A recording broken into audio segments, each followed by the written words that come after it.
Este fanfic no es mío, es del Inca Code. En la descripción les dejo el link de esta historia. Los secretos son lo más importante. El Inca Code Chapter 17. Capítulo 2. Acto I, Cazadores del Deber Notes. Escribí otro análisis, esta vez dedicado a la mejor pieza de Fontaine, que literalmente se llama Fontaine, del álbum Fountain of Belleau. ¿Les gustaría leerlo? Adelante.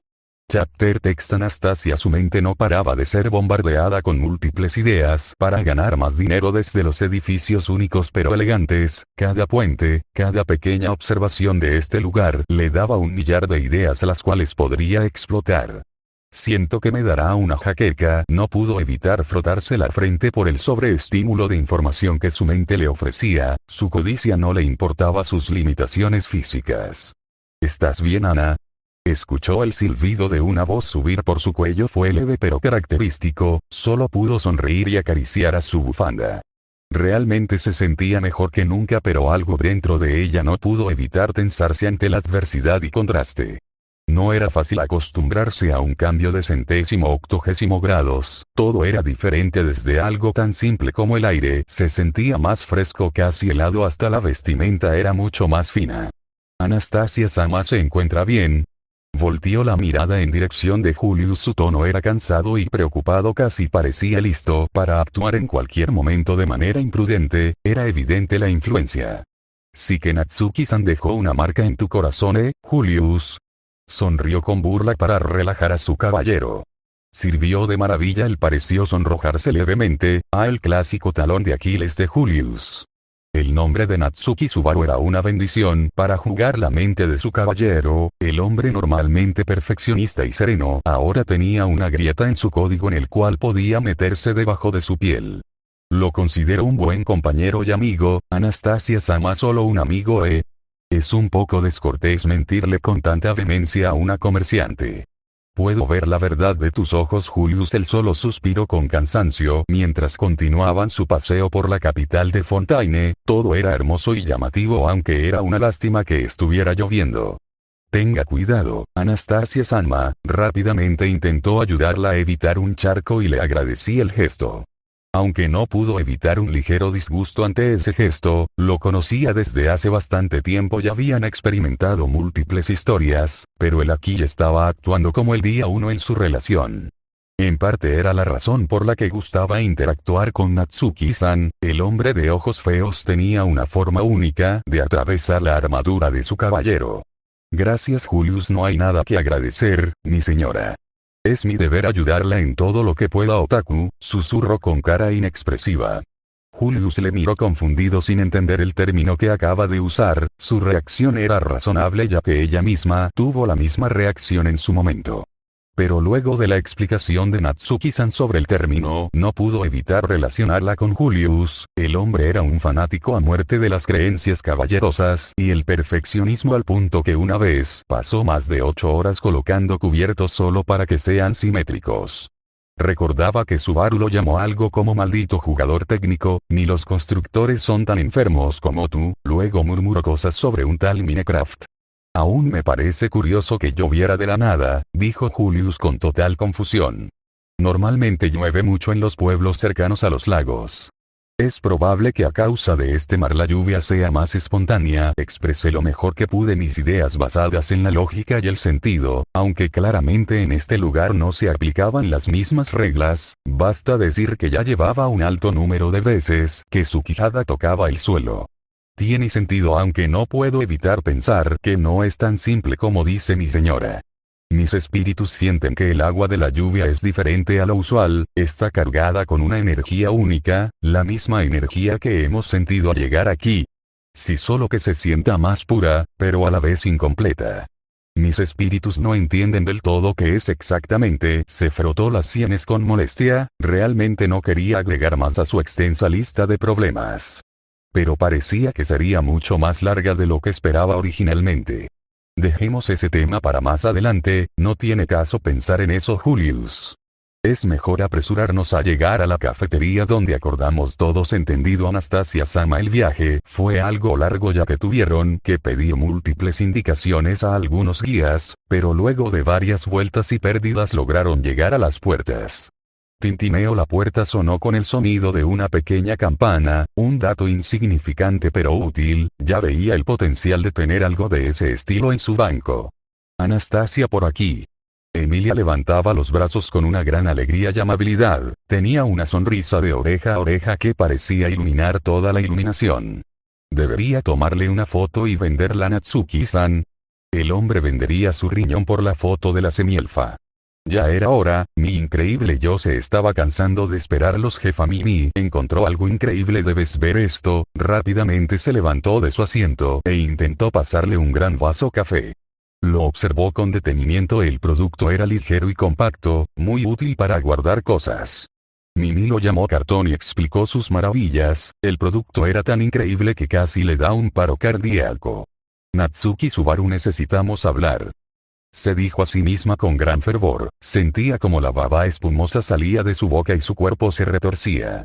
¿Segura que ella no necesita más atención médica? Lleva 10 minutos sacando espuma por la boca. Anastasia-sama está bien. Clorinde-san, es solo que está algo sorprendida. El comerciante verde intentó calmar la situación, algo que agradeció ya que le dio más margen para desahogar las locuras a las que estaba siendo sometida. Un conocimiento de más allá de la imaginación se le estaba presentando constantemente en las últimas 2 semanas. Su visión del mundo había sido rota y otra vez al punto que necesitaba sacar un poco del shock acumulado, como lo estaba haciendo ahora mismo. ¿Y bien a ustedes cómo les fue en su exploración? Emilia intentó ignorar el hecho de que yo estaba teniendo un ataque de codicia. Mi increíble yo y la enana la pasaron bien. Garfield, siendo Garfield, no dijo nada de valor. El chico era un hombre de acciones más que de palabras, muy diferente a sus 2 amigos que siempre parecían tener una idea de qué decir en el momento correcto. Mimi y Garf la pasaron genial. Mimi y Garf comieron muchos dulces. Además, Garf intentó pelear contra uno de esos robots. Cállate, enana. El rostro de Garfield estaba rojo como el de un tomate. Me alegro mucho por ustedes dos. Es bueno saber que Garfield está haciendo grandes amigos. Como siempre, Emilia parecía ignorante ante la atmósfera entre ambos niños. Sí, claro, amigos. Por otro lado, el comerciante sonrió de forma burlona y listo para reírse de su hermano. ¿Y ustedes, Julius, cómo les fue en la ópera? Recuerdo que tú y Anastasia estaban muy interesados en ver la cultura de aquí. Bueno, Emilia-sama fue, flashback puff. Un escenario, un acusado, un ojo que todo lo ve y un juez. Esos son los principales factores para desarrollar un juicio. Aunque ahora que estaba sentado en este asiento que parecía más un acto que un juicio, no pudo evitar cuestionar las bases de su país. Solicitó un juicio por combate. La frase le sonó confusa, casi melodramática para su gusto. Casi por un segundo bromeó con Julius al respecto. Vaya, esto no parece muy creativo. Casi parece que van a presentar alguna escena de esgrima. Julius, pásame las palomitas. Su acento fue visible por un momento. Normalmente hacía eso cuando bromeaba con su caballero y familia. Frunció el ceño en confusión. Normalmente Julius actuaría rápidamente, casi demasiado para su gusto, pero esta vez parecía guardar silencio y mirar al frente. No intentó preguntarle, no tenía sentido y era ineficiente, así que en su lugar se quedó para mirar en su dirección y lo que vio le borró la sonrisa de su boca. El colorido escenario con hermosas tablas ilustres ahora estaba pintando de rojo por todos lados. Una fuente de sangre parecía desparramarse por todos lados, izquierda, derecha, atrás o enfrente. No había lugar donde la sangre no manchara el suelo y Anastasia Osin se preguntó cómo lograron arruinar todo tan rápido. El cuerpo humano no podía sangrar tan rápido, así que se enfocó en la sangre que salía de las arterias carótidas, venas yugulares y arterias subclavias cortadas. La sangre salía rápidamente, no parecía humana posible y lamentablemente no podía entender todos los matices desde arriba, así que buscó algún detalle en el olfato y rápidamente detectó carne quemada. Ayuda, por favor. Su mano derecha se movió lentamente para tomar su tobillo. La reacción gélida de Clorinde no dio más que un incómodo sonido, casi le recordaba a las bromas secas que lanzaba en la oficina cuando no estaba de humor. Al final simplemente pateó con un poco de fuerza su pie para zafarse y solo lo vio de reojo antes de pasar a su lado para después caminar fuera del escenario. Fue bastante chocante el tono tan drástico que acaba de observar. Un hombre se estaba desangrando en medio del escenario, agarrándose la garganta de manera desesperada mientras intentaba que la sangre no llenara su tráquea. Por favor, se los ruego, pero nadie subió al escenario para ayudarlo. Simplemente se quedó desangrándose bajo los reflectores mientras todos se le quedaban viendo, incluso algunos sonrieron casi orgullosos del acto y aplaudieron. Fue indudable siniestro la verdad, ya que debajo de ese telón se encontraba un ser humano. No la malentiendas, no sentía nada al observar a un hombre desangrarse mientras suplica clemencia, pero esto, al menos ella lo seguía viendo como lo que eran humanos con sueños, familia, recuerdos y esperanzas. Pero esto fue incómodo, observar tal nivel de deshumanización no le sentaba bien a su psique. Vámonos Julius y mi señora. Punto de vista actual. Anastasia, ¿estás bien? El rostro de Emilia demostraba pura confusión. ¿Eh? Oh sí, por supuesto, sonreía ajena al hecho de que hace menos de unas horas acaban de aplaudir a un hombre moribundo. Lamento que hayas tenido que ver eso, dijo en un tono profesional Clorinde.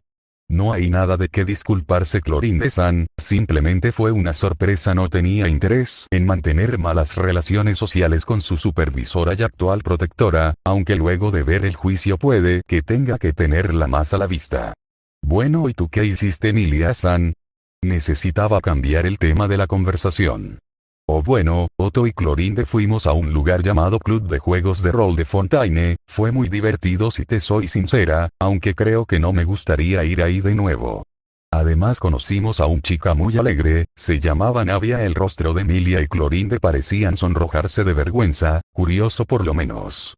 Algo en su instinto de comerciante le pidió que descubriera más, se arrepentiría de eso.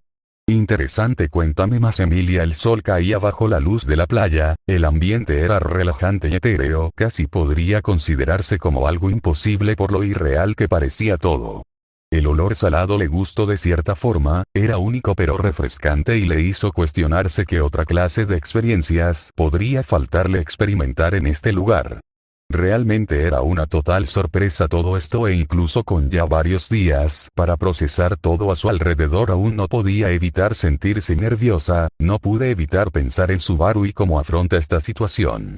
La curiosidad, la calcomanía, quería saber qué clase de vida llevaba aquí, podría conocer a sus padres. ¿Cómo será su casa? ¿Le agradaría a los padres de Subaru? Esa clase de preguntas parecían llenarle la cabeza. ¿Estás bien? Una mujer de melena rubia y rizos le sonrió aunque parecía genuinamente preocupada por ella. Sí, simplemente estoy algo nerviosa en esto. Sabía que era una mala mentira, pero realmente no tenía muchas ideas de qué más decir. La mujer pareció querer decir algo más, pero al final lo descartó con una sonrisa perspicaz. No quería admitirlo, pero parecía que incluso una desconocida podía mirar detrás de sus mentiras. ¿En serio era tan mala mintiendo? Si no sabes qué nombre usar, te recomiendo simplemente usar tu nombre. Yo hago eso a veces cuando soy demasiado perezosa como para elegir un nuevo nombre, dijo mientras sacaba la lengua y le daba un guiño juguetón. Gracias, supongo que seguiré tu consejo y llamaré mi ficha de personaje como Emilia, solo Emilia, entendido. Con eso sería todo. ¿Necesita agregar algo más? No, gracias, Clorinde. Estoy bien. Ella solo asintió y preparó el guión que estaba a punto de contar, por lo que logró comprender en este juego era uno donde cada uno tenía que interpretar un papel de alguien, una máscara de otra persona, pero sin dejar uno mismo. La idea la intrigó en el momento en el que la escuchó por primera vez mientras paseaban por la fuente de la capital. Al final logró convencer a Clorinde que le permitiera probarlo con la ayuda de Otto. Ella al final se encogió de hombros y los llevó al gremio de Club de Juegos de Rol de Fontaine para registrarnos y pagar una membresía. Se sintió un poco mal obligar a Clorinde a pagarlo, pero no disponía de dinero para hacer algo. ¿Que te sientes mal porque yo pague esto, Emilia Sanma? No tiene nada de malo sentir esa clase de emociones, es natural, pero, como dije, es natural y es una reacción humana. No hay necesidad de que le da muchas vueltas. Después de todo es mi trabajo enseñarle todo lo posible de Fontaine. Al final ella demeritó su gasto innecesario como algo de su trabajo y decidió enfocarse en elegir un guión de lectura. Fue extremadamente exhaustiva, casi le dio un poco de miedo lo increíblemente seria que fue en el acto. Esto no sirve, es demasiado plano, los escenarios son simples y sin detallar, la introducción aunque original carece de desarrollo y se estanca en una brújula de falta de moral fija, las acciones deberían tener consecuencias. Clorinda-san es solo un juego, ¿no cree que se lo está tomando demasiado en serio? Otto parecía algo incómodo y nervioso a la hora de presentar su opinión. Es completamente normal lo que estoy haciendo, señor Suen, es más, siento que me lo estoy tomando demasiado a la ligera. Su tono de voz era tranquilo pero sus ojos parecían decir otra cosa. Otto no volvió a opinar al respecto, casi parecía temer por su vida y de hecho tenía la misma expresión que le mostró cuando bromeó sobre lo cercano que eran Furina y Subaru. Ahora tenía ganas de golpear a Otto pero no entendía el por qué. Antes de comenzar, ¿qué clase de modo de juego quieren jugar? ¿El modo fácil donde varios enemigos no aparecerán, donde tendrás más vida y donde tus acciones siempre acertarás, o el modo cazador del deber donde la gran mayoría de enemigos estarán disponibles, tendrás probabilidades de fallar en tus acciones y tus acciones tendrán consecuencias para la historia? Ambas opciones me gustaban, eran complejas pero agradables. Si era sincera, ella prefería el modo normal. Había aprendido de Subaru que los riesgos siempre trae recompensa y satisfacción. Y ese modo de ahí, Navia exclamó con culpabilidad y exageración, le recordaba a cierto chico de ojos hermosos. Señorita Navia, le pido amablemente que no grite, la escucho perfectamente, y el modo que señaló no creo que sea de su interés. El tono de Clorinda no dejaba tema a discusión, pero parecía que Navia no le importó. Déjame ver, no, la respuesta fue contundente y seca, casi al punto que le hizo sentir mal por Navia, e incluso pensó en consolarla como Subaru, solo para que lanzara esa idea por la ventana cuando vio como Navia le arrebata la hoja a Clorinda y leyera en voz alta. Modo masoquista es un modo de juego donde aparecerán todos los enemigos harán un 50% más de daño, tendrán sistema de comida, cordura y donde tendrán consecuencias en sus acciones de manera permanente. No es recomendable elegir este modo de juego para personas nuevas o si son tradicionales, ya que este modo es extremadamente cínico.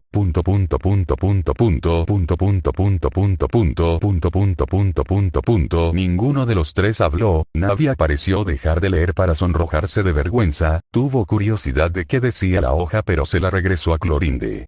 Veo que entiendes que no es un modo apartamento para cualquier jugador, así que, ya lo firmé, así que inicia el juego. Clorinda, ¿qué? Atrás quedó la imagen seria y serena de la guardaespaldas que había conocido en los últimos días. Ahora tenía una mujer con el rostro pálido e incluso sonrojado. Es una broma, ¿verdad, Navia? ¿Ahora me llamas Navia luego de tantas horas, Clorinda?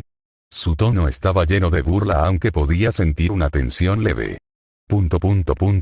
Clorinda no habló, simplemente se quedó en silencio e incómoda. El único sonido que se escuchaba era a Shaula lugar contra los cangrejos de la costa. Suspiro, yo te lo advertí, Navia, esto no es algo que te gustará. Clorinda habló en voz baja y algo incómoda. Yo sé que me gusta y que no. Clorinda, su tono aunque alegre parecía disgustado, casi molesto por las afirmaciones de Clorinda. Se sintió un poco mal por Clorinda, pero no tenía el derecho de hablar. Entonces iniciemos. Yo me pido persuasión y solo se puede mantener el nombre en el modo masoquista. Cualquier hoja y habilidad del personaje queda descartada por un cambio de personajes con estadísticas que tú elegirás. Clorinda pareció parpadear por varios segundos, no parecía creerse lo que acababa de escuchar. Yo por mi parte no entendí qué tenía de malo lo que dijo Clorinda. ¿Qué tiene de malo elegir una plantilla nueva? Sería más fácil así, ¿no? Opciones disponibles: mercenario, el caballero, el sacerdote oscuro y el extranjero, dijo antes de pasarnos la hoja a todos. Mercenario es un ladrón, asesino, cualquier cosa que tu dinero puede pagar. El mercenario es conocido por sus tácticas sucias en el combate y te puede dar ventajas a la hora de pelear, como sería robar, cegar o huir. El caballero sigue la pura y estricta caminos del guerrero.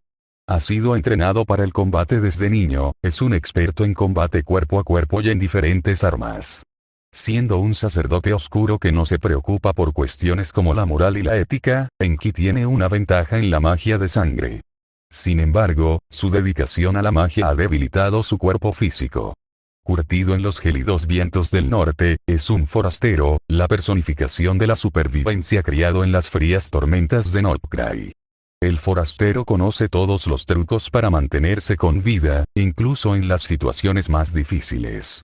Yo me pido el mercenario, algo en mí me dice que debo elegirlo. Clorinde-san. Otto fue el primero en decidir dentro del grupo. Él fue la ficha que movió todo, ya que rápidamente todos parecieron elegir un personaje, siendo Navia el forastero, ya que en sus palabras: obvio que elegiré al forastero. Digo, míralo, está en forma, podría moler carne como una prensa. ¡Guau! Además sí que sabe venderse, su presentación es mucho mejor que los demás. Ella sonrió orgullosa de su elección, luego se arrepentiría de eso luego de leer sus habilidades. Por su parte ella eligió al mago oscuro, no se sentía cómoda eligiéndolo, pero luego de múltiples insistencias de Navia sobre que la magia lo es todo en esta clase de juegos, aceptó por presión social. Todos ellos se arrepentirán de sus decisiones, ya que acababan de desatar el infierno. El relajante sonido de las vías del tren. No estás acostumbrado al ambiente apacible y tranquilo. No puedes evitar dejar que tu mente divague. ¿Recuerdas lo que te trajo a este punto de tu vida? No pude evitar parpadear al escuchar el tono y la forma más animada en que Clorinde pareció cambiar su voz y actitud. Era un giro de 180 grados, aunque aún podía disponer de la vista del mismo tono plano. Nuevo Poison. Es tu ciudad natal, aunque tenga un pasado manchado pintado por sus estrechos callejones. Los recuerdos dolorosos comienzan desde aquella noche. Tus padres discutían abajo. La discusión se caldeaba, como siempre, y acabó en pelea. No pudiste evitar tragar tu saliva al escuchar la presentación. Esto claramente no era una historia para niños. Tu madre entró corriendo en tu habitación, desesperada. Cerró la puerta con llave y la empujó con todas sus fuerzas. Primero el olor a vodka viejo llegó a tu habitación, luego oíste los pasos pesados de tu padre subiendo las escaleras. Tu padre empezó a derribar la puerta. El miedo llena tu corazón. Tienes que elegir entre enfrentar a tu padre o orar a Dios. ¿Qué opciones eliges, jugador Otto? ¿Qué rayos? Fue lo único que dijo Otto. A pesar de que tu patria sufrió mucho por la Primera Gran Guerra, tuviste una infancia pacífica y equilibrada con tus dos padres y muchos hermanos. La capital del norte, Nordkrai, estaba reconstruyendo sus ciudades destruidas cuando en la radio se transmitieron noticias sobre hostilidades en el este de Teyvat. Sonaba como el comienzo de otra guerra mundial. Todavía eras demasiado joven para participar en la defensa de tus fronteras, por lo que tuviste que encontrar una forma alternativa de ayudar a tu frente interno. Tenías un don para la mecánica y la electrónica, así que al final todo se redujo a esas dos líneas de estudios: aprender mecánica o aprender electrónica. ¿Cuál eliges, jugadora Navia? Todos ya nos habíamos acostumbrados a lo extrañamente oscuro que era todo esto. Afortunadamente no describía nada explícito por el momento y solo una fría realidad que muchos habitantes vivían en épocas de guerra, un inicio difícil y que le carcomía de culpa. Creo que elijo mecánica. Aprendes lanzamiento de llave. No sé por qué un título universitario de mecánica hará que puedas lanzar una llave, pero bueno, el mundo es complejo, así que alégrate que tus 3 años de estudio sirvieron. Te odio, Clorinde. Navia miraba el suelo de manera derrota. De 3 años de estudio de su personaje, este solo aprendió a lanzar una llave. Como eras el hijo mayor, tenías el hábito natural de cuidar a quienes te rodeaban. Alégrate, Navia, al menos tu personaje tiene una buena vida. Dije intentando hacerle sentir mejor consigo misma. Muchos de sus parientes cercanos marcharon a la batalla y nada podría haberlos frustrado más que su incapacidad de ayudar a la gente de manera más directa. Ya habías alcanzado la edad adulta, pero debido a tu experiencia en ingeniería, tu papel en el frente interno era más importante que lo que podrías haber logrado en el campo de batalla. El frente interno también estaba sumido en el caos. Alguien tenía que intervenir y cubrir a todos los hombres desaparecidos que ahora morían lejos, en campos de batalla remotos. Tus anchos hombros podían soportar la carga y la creciente carga de trabajo. Tenían que hacerlo, porque si no eras tú, ¿quién? Un pequeño escalofrío le llegó a su espina dorsal. La forma en que describió esas palabras parecían estar llenas de un peso invisible que no podía entender. Una noche particularmente tormentosa, mientras regresabas a casa después de una jornada de 12 horas, te topaste con un hombre extranjero en un callejón empapado por la lluvia. Una fría noche, la verdad, sientes tus huesos humedecerse casi como un miedo primordial corriera por cada nervio de tu cuerpo. Sientes tu respiración acelerarse mientras escuchas los ladridos en la lejanía, sientes que tu corazón va a explotar, los ladridos se escuchan más cerca, no puedes correr todo el tiempo, lo sabes muy bien, pero aún lo sigues intentando. ¿Por qué huir cuando lo inevitable terminará sucediendo? La respuesta es tan simple que no necesita ser cuestionada: no quieres morir. No parabas de temblar ante la narración de tu personaje, no sabía qué hacer o qué decisión tomar. Debía seguir huyendo. Debía pelear. Debería gritar por ayuda. Continúas corriendo, las plantas de tus pies se sienten muy calientes, un pequeño consuelo que te recuerda lo que significa estar vivo. Los ladridos se escuchan más cerca, puedes sentir cómo tus tímpanos duelen por los constantes ladridos que se escuchan a tu espalda. ¿Qué debes hacer para seguir corriendo? Luchar por la esperanza de ver un día mejor. Orar a Dios. ¿Qué opción eliges, jugadora Emilia? El silencio se marcó en la playa, nadie hablaba y todos esperaban una respuesta de su parte. Si era sincera consigo mismo, no tenía ni idea de qué hacer o cómo actuar, ella misma no sabía cómo reaccionar, pero decidió confiar en lo que haría su caballero, el cual elegiría luchar. Elijo luchar por la esperanza de un día mejor. Decides dejar de correr, lo que te lleva a darte cuenta que las plantas de tus pies queman. El calor que tanto apreciaste hace un momento fue un indicativo que tus piernas no podían aguantar más. Una decisión correcta, ya que si hubieras continuado probablemente hubieran colapsado. Los lobos están detrás tuyo, te han alcanzado, pero en lugar de temblar o orar decides lanzarte con uñas y dientes, rasgando carne, rompiendo huesos, gritando sin parar hasta que toda tu visión se pinta de rojo y antes de que te dieras cuenta estabas en el medio de un terreno carnoso, todos están muertos y solo tú has logrado vivir. Has logrado adquirir grito de guerra. Felicidades, parece que pelear a muerte te ha permitido aceptar tu lado más brutal. Los tres caminan por las calles empedradas, la niebla nubla su juicio. No saben dónde se encuentran, pero una cosa es seguro: deben proteger a cualquier sobreviviente en la ciudad. Es su deber como cazadores fantasmales, corren por los tejados sintiendo como el agua se introduce en sus botas de cuero. ¿Alguien tiene la sensación de que algo muy malo está por suceder? Navia no pudo evitar decirlo. Yo solo puedo mirar el tablero y rezar que todo saliera bien. No quería volverse a romper la pierna por pisar una losa desgastada, ya habían sufrido mucho para conseguir suficientes medicinas para que se recuperara. Los minutos pasan, la niebla se hace más espesa al punto que solo puedes mirar a unos pocos metros enfrente de ti, incluso ver tus manos se ha vuelto una tarea complicada. Escuchas un disparo a la lejanía, los tres cazadores deciden rodar esperando esquivar la metralla. Todos por favor lanzan sus dados.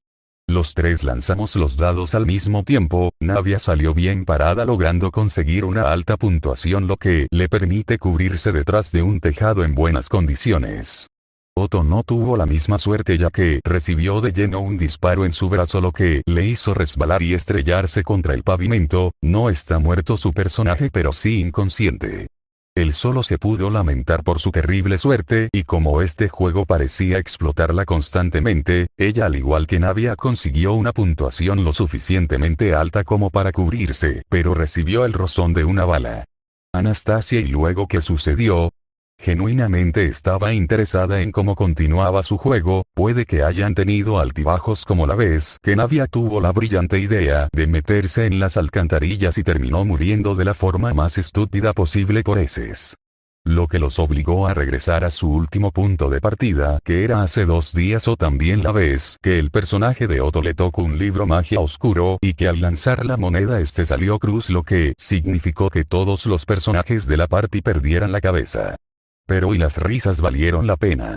No entendía por qué demérito algo tan brutal, pero la propia naturaleza del modo de juego que eligieron le desensibilizara a un punto que incluso logró reírse de algunas muertes tontas que les tocaron a los 3 jugadores. Otto, por ejemplo, pisó un clavo oxidado así casi al final del segundo día, lo que significó morir por una infección. Aún recuerda cómo se rió de la desgracia del comerciante. O la vez que Navia usó persuasión para llevar a un acuerdo con unos lobos, terminó domándolos para que al final la maldita bolsa de pulgas atrajera a una multitud furiosa de sectarios al orinar en su estatua, lo que llevó a la muerte de todos al ser linchados y a repetir el 3 día. Basta decir que Navia nunca más volvió a usar persuasión en los turnos siguientes, por lo que le contó Emilia. O bueno, no pudimos continuar ya que comenzó a llover de repente, lo que nos obligó a regresar con ustedes, o eso explica muchas cosas. Una pequeña sonrisa se formó en Anastasia, ella tenía un genuino interés en unirse a la partida y darle el respeto que se merece a los comerciantes, solo esperaba no morir de la forma más absurda posible, tenía un orgullo que mantener a diferencia de cierto hombre canoso. Lamento si sienten un bajón de calidad en este episodio, la verdad este capítulo tuve dificultades a falta de inspiración, aun cuando tuve mi borrador de trama. Si soy sincero, no me interesó mucho este capítulo, lo estuve postergando lo más posible, casi 4 días de hecho, porque... Bueno, soy fiel partidario de hacer un capítulos de Furina y Subaru en lugar de otros personajes, pero bueno, el bien de la trama lo necesita, aunque odie escribir esto por los constantes bloqueos de escritura que tuve. Seriamente pensé en descartar esto porque no importaba cuánto tiempo me sentara a escribir, no encontraba una forma de hilar la trama, así que seguí descartando guión tras guión hasta el actual, que incluso ahora no me siento satisfecho por la casi nula comedia que encuentro, pero el tiempo se me ha agotado y los 4 días que conseguí ya se han cumplido, así que me tengo que quedar con esto. Tal vez incluso le haga una segunda parte o una reescritura a la perspectiva de Anastasia. Fue muy frustrante este capítulo y afortunadamente no volveré a escribir otras perspectivas de Fontaine por un largo tiempo. Además de eso, me dejaría en claro un poco la cronología si no recuerdan o entienden. Los aislados Subaru, Beatrice, Faruzan y Furina. Estos se encuentran actualmente en su 3 días de viaje en Teyvat, aunque ahora serían 4 días, pero eso no se mostrará. Locos medievales Emilia, Otto, Garfield, Shaula, Julia, Anastasia y Mimi. Actualmente se encuentran 2 semanas después de la llegada de los aislados, no especificarse el día porque no quiero arruinar mi cronograma con algún pensamiento aleatorio. Además de eso, ¿alguien vio el live stream de ayer? En serio, mi cara de shock a las 2 am cuando escribí la clase anterior fue legendaria. Me alegra mucho que la historia sea reestructurada y por fin sea mejor contada, porque en serio estoy harto de tener que comerme un montón de textos lanzados en los lugares más random. No me gusta revisar los artefactos, odio ver los archivos de registro de los enemigos, diablos, odio un poco los libros, ya que, aunque algunos cuentan historias interesantes y llenas de lore, pocas cuentan toda la información clave. O sea, por ejemplo, en un diálogo random de un evento jefes hablaron de los descendientes Luna Escarlata, son los descendientes de las diosas lunares que representan las etapas de la luna, o sea, WTF Genshin, déjame el trabajo más fácil y divertido. No me gusta revisar cosas random, ver videos de 3 horas en español o inglés o visitar foros de Reddit para entender mejor varias cosas confusas, como lo sería los tronos divinos, ya que por mi parte yo pensé en su momento que solo era un trono bonito y ya xdddddd. En fin, eso fue todo por mi parte. Yo estoy feliz de que por fin reestructuraran varias partes de la historia, aunque sé que muchos probablemente estén molestos porque este año no habrá noticias de Snezhnaya como última nación de juego, pero por mi parte hay que felicidad. La verdad, no quiero llegar al final de la historia de mi juego favorito en la última media década. He estado casi desde la 1.0 en este juego por allá del lejano octubre de 2020, viviendo todas las historias que este juego me puede ofrecer. Viví el primer evento de estrellas que no regresan, que encendió mi interés en el lore de este juego con el primer nombramiento de que el cielo de Teyvat es falso y que nada de lo que uno cree en verdad es real. Mi primer interacción con Liyue, donde aprendí el arte de no leer nada y saltar todo con el botón X, fue curioso la verdad como el tiempo ha pasado y tengo una cuenta de nivel 60 con la mayoría de personajes que quiero, y la única razón por que sigo regresando a Genshin es por su lore tan molesto pero adictivo. No me quedé por la jugabilidad, ni con los diseños, la música, aunque sí la verdad es de lo mejor, especialmente la de Fontaine y Enkanomiya, que en general describen a la perfección las partes que más me interesaron del juego.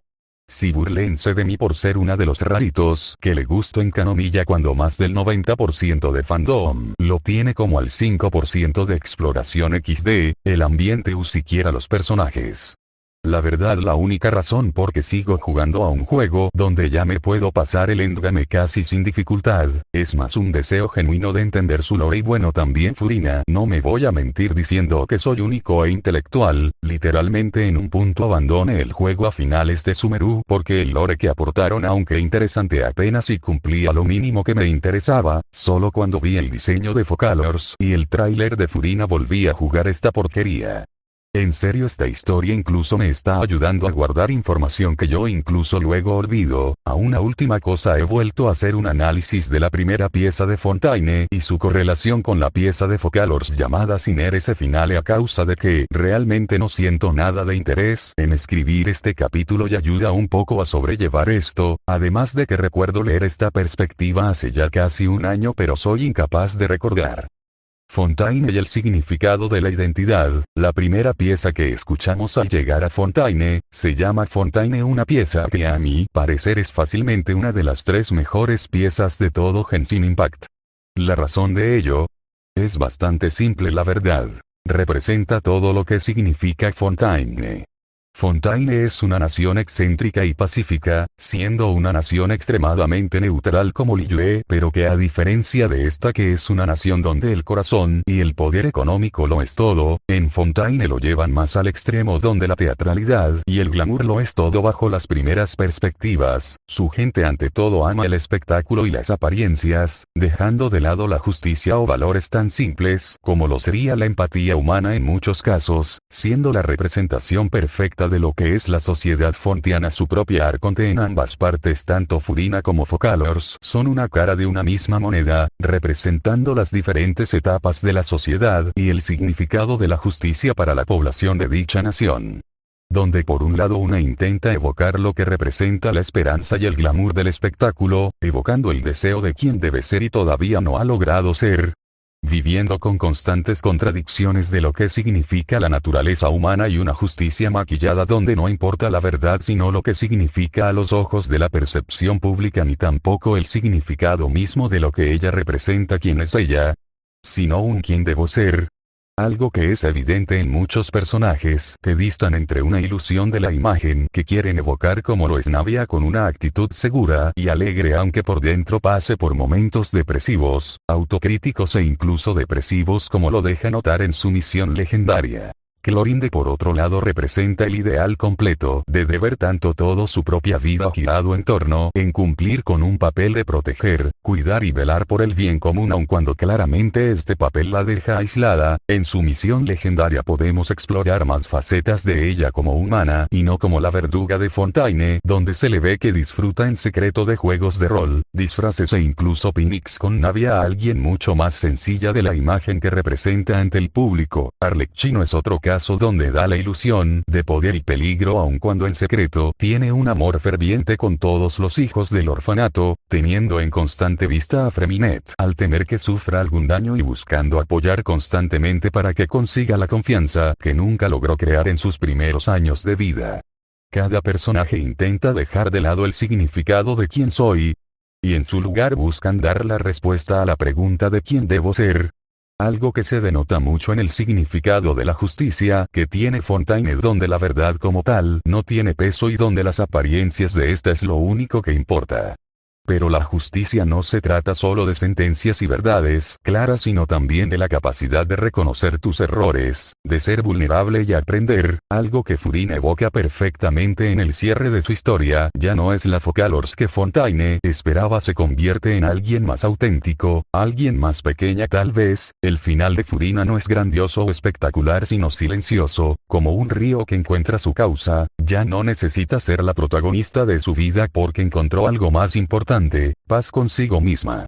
Focalors por su parte representa todo lo que significa la voluntad humana y un deseo de identidad definido, un deseo que deja entrever que la identidad y el deber no son algo inconexo ya que pueden vivir en armonía. Focalors aún siendo solo un cúmulo de recuerdos y energía divina sin ser ya catalogada como humana o diosa a falta de un alma que le permita vivir como tal, al final es solo un cúmulo de conocimientos, pero incluso con eso ella es totalmente capaz de mostrar una serenidad y símbolo de identidad tan firme que deja pálido a gran parte del elenco de Fontaine, que busca constantemente vivir alejado de lo que representan en lugar de que deben ser. Focalors logra vivir como lo que es, aunque cuando es solo una sombra de lo que alguna vez fue, incluso en últimos momentos de vida, demostró el significado de lo que representa la voluntad humana, al sacrificarse por su gente y entregarle el poder que originalmente a Neubillete como dragón hidro.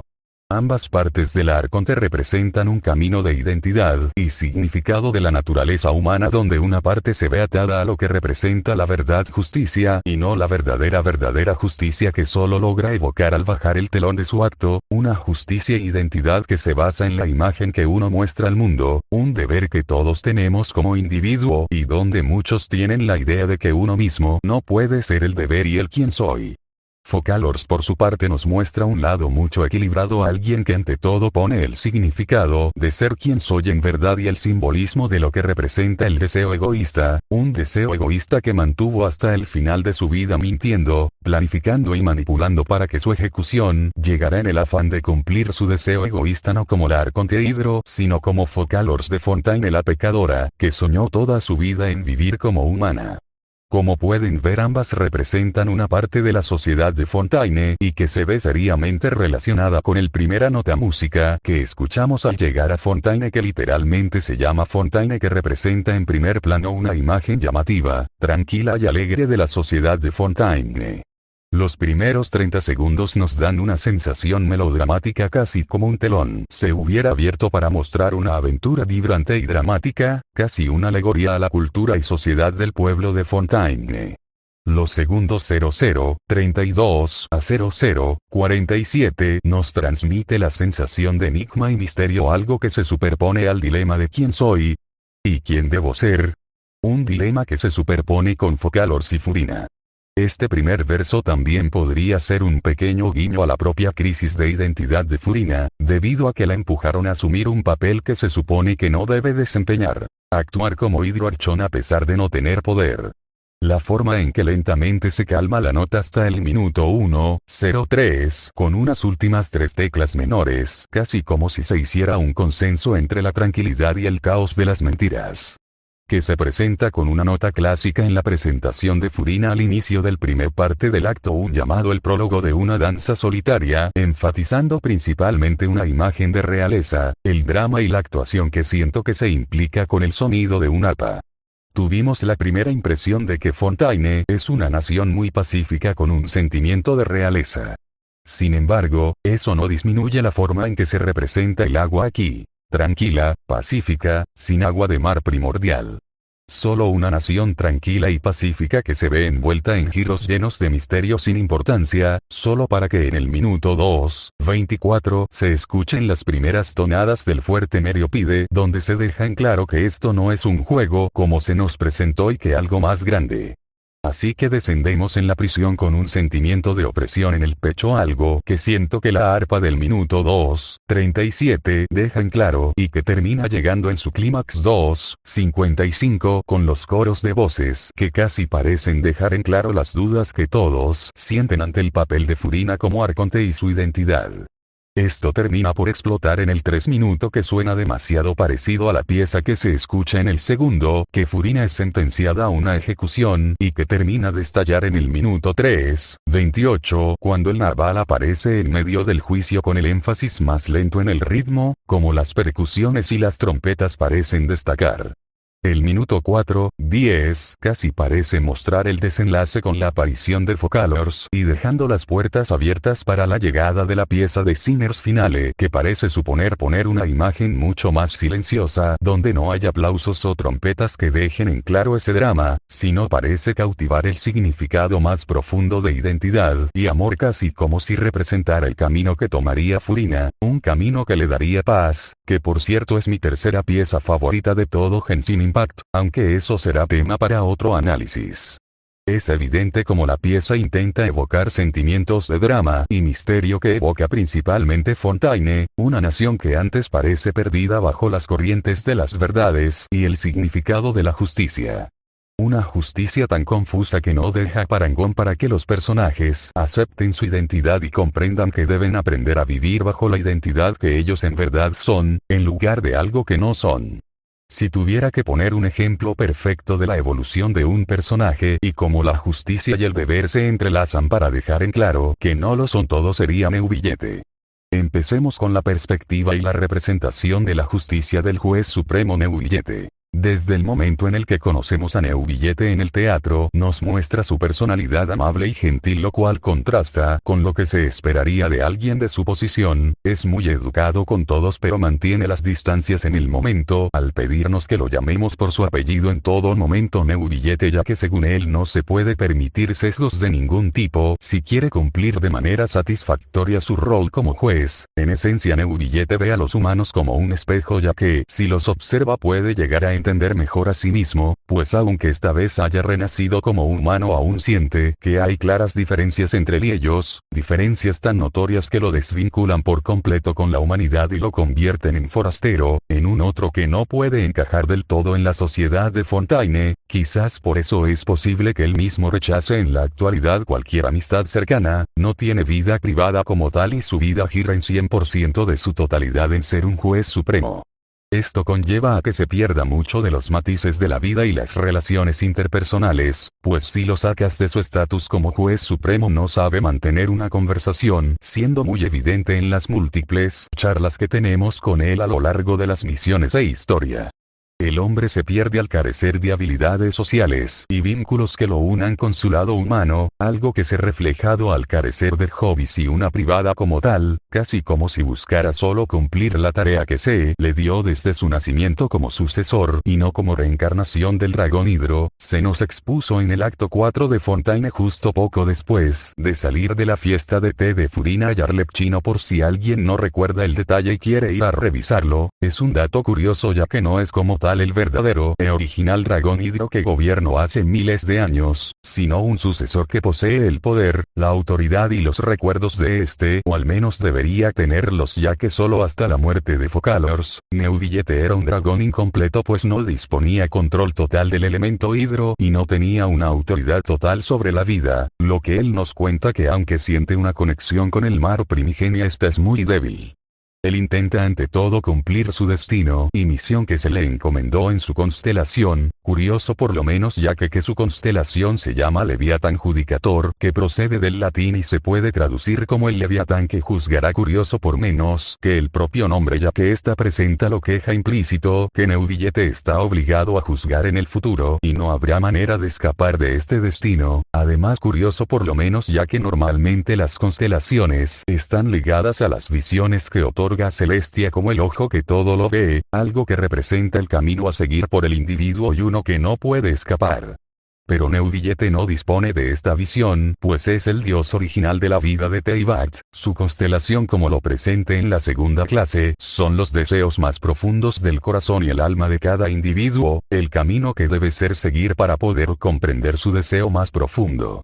Algo que naturalmente en el caso de Neuvillette, que su deseo es entenderse a sí mismo y llenar ese vacío existencial y físico que sufre a lo largo de toda la historia de Fontaine, algo que termina explotando en el acto final de la misión principal donde se encuentra con Focalors en la analizadora cardenalicia para juzgar los pecados de Fontaine.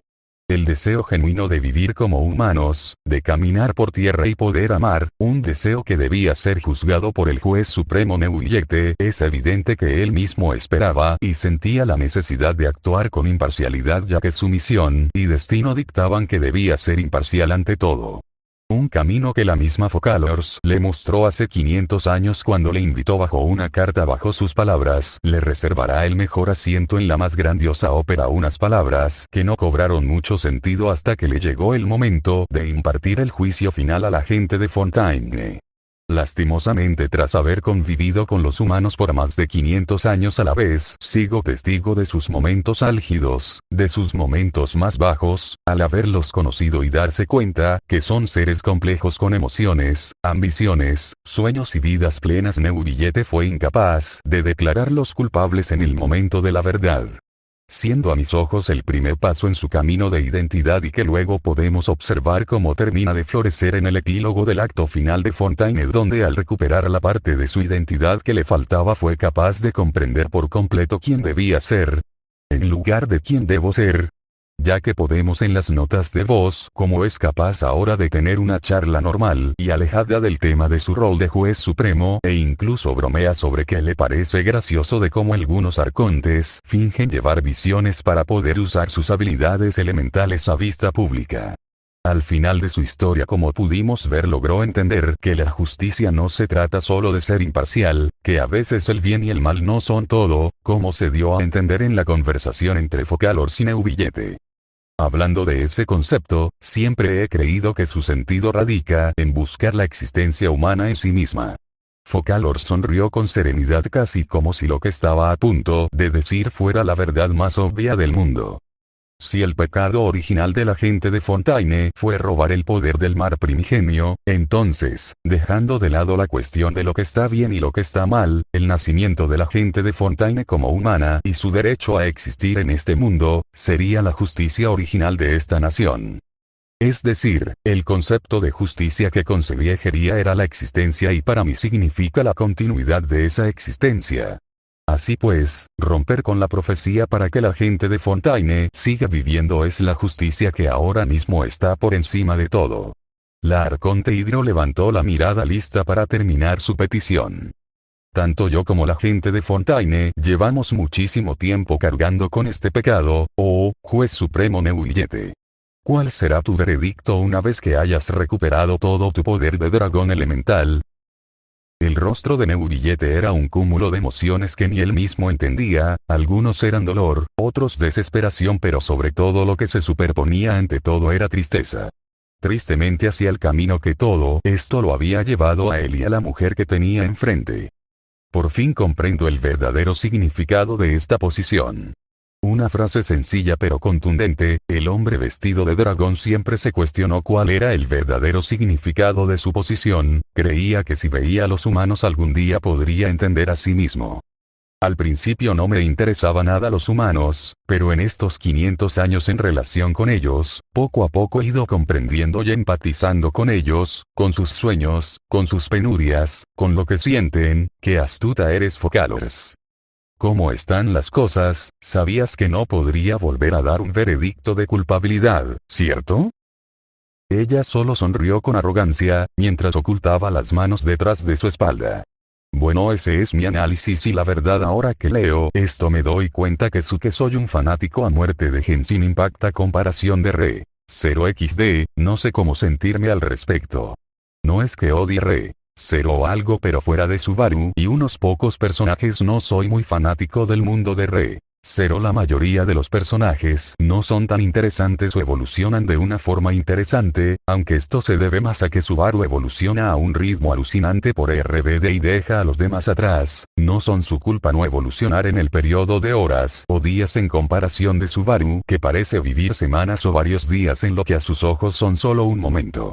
En fin, este es mi análisis de la relación de la primera nota musical llamada Fontaine del álbum Fountain of the Yao. ¿Ustedes qué opinan? Sé que suena